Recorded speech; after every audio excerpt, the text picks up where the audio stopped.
St James Park pale nyumbani kwa Newcastle leo imeshuhudiwa mechi kubwa sana. Nazungumzia mechi kati ya Newcastle pamoja na Chelsea, mechi ambayo imemalizika kwa sare ya goli 2-2. Bonge moja la game. Kama ulipata nafasi ya kulitazama utaelewa kipi ambacho ninakimaanisha. So kwenye zile mbio za ubingwa, Chelsea bado ina nafasi kutokana na msimamo jinsi ulivyo, mtu wa kwanza mpaka nafasi ya 4.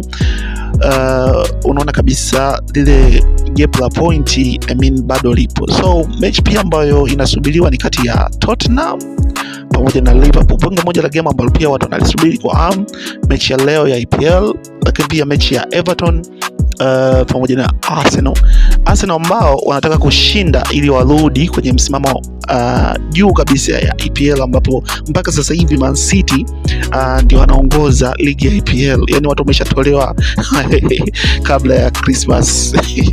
Arsenal pole sana. So Man City mpaka sasa hivi ndio wanaongoza msimamo wa EPL kutokana na ile live score ambayo inaendelea mpaka sasa hivi, wanaongoza dhidi ya West Ham.